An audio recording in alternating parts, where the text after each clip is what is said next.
بسم اللہ الرحمن الرحیم۔ ناظرین کرام، سوشل میڈیا پر یہ خبریں گردش کر رہی ہیں کہ حکومت پٹرولیم مصنوعات کی قیمتوں کا تعین روزانہ نہیں بلکہ ہر گھنٹے کی بنیاد پر رد و بدل پر غور کر رہی ہے۔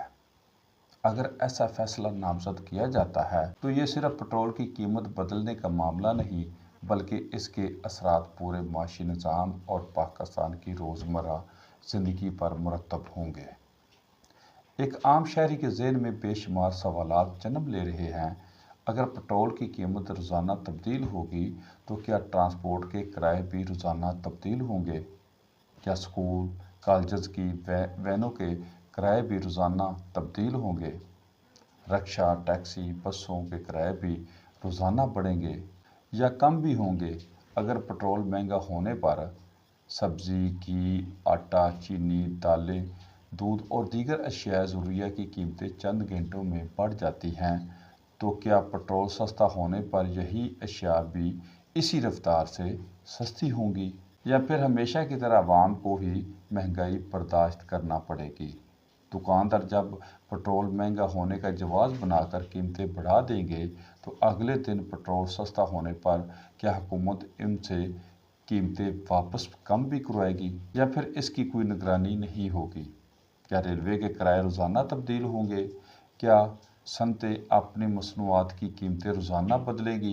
کیا کاروباری حضرات ہر صبح نئی قیمتوں کی فہرست جاری کریں گے؟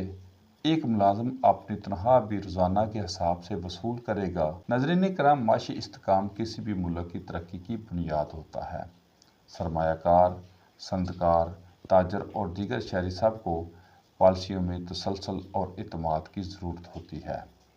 اگر بنیادی ایندھن کی قیمت ہی تبدیل ہوتی رہے تو کاروباری منصوبہ بندی، سرمایہ کاری، عام آدمی کا گھریلو بجٹ کیسے مستحکم رہ سکے گا؟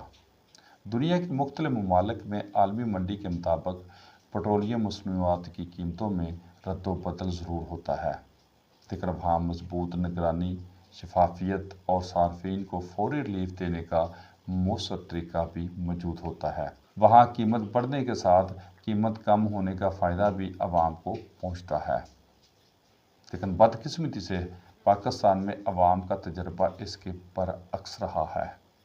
جہاں پٹرول مہنگا ہونے کی دیر ہوتی ہے، ہر چیز مہنگی ہو جاتی ہے، یعنی عام آدمی کی پہنچ سے دور ہو جاتی ہے، اس کی قیمتیں آسمان سے باتیں کرتی ہیں۔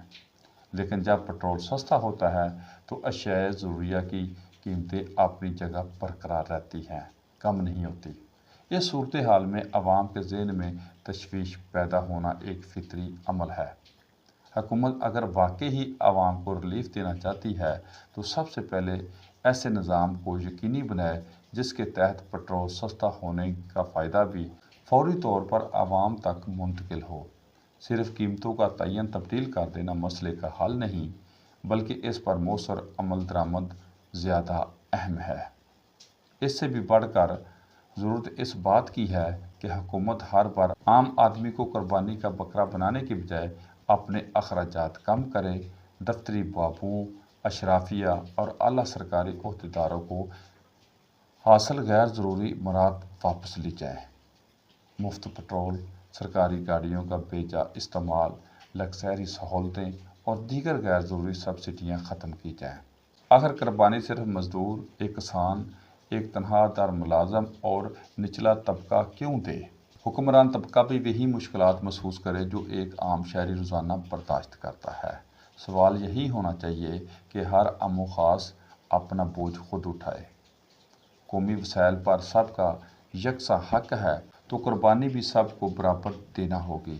حکومت اگر واقعی قومی معیشت کو مضبوط بنانا چاہتی ہے تو اس کا آغاز عوام سے نہیں بلکہ حکمرانوں سے کریں، اپنے ایوانوں سے کریں۔ جب حکمران سادگی اختیار کریں گے اور غیر ضروری اخراجات کم کریں گے، اپنی مراد کو کم کریں گے تو عوام بھی مشکل فیصلوں میں حکومت کا ساتھ دے گی۔ آج پاکستان کا عام آدمی صرف مہنگائی سے نہیں بلکہ غیر یقینی صورتحال سے بھی پریشان ہے۔ اسے ایک ایسی معاشی پالیسی چاہیے جو اعتماد پیدا کرے، استحکام دے اور انصاف پر مبنی ہو، نہ کہ ایسی پالیسیاں جو ہر روز تشویش کو جنم دے۔ حکومت اور پالیسی سازوں کو اس بات پر یقین کرنا ہوگا کہ مضبوط معیشت صرف اعداد و شمار سے نہیں بلکہ عوام کے اعتماد سے بنتی ہے، اور عوام کا اعتماد صرف اسی وقت بحال ہوگا جب قانون اور قربانی دونوں کا اطلاق سب پر یکساں ہوگا۔ بہت شکریہ۔ پاکستان زندہ باد۔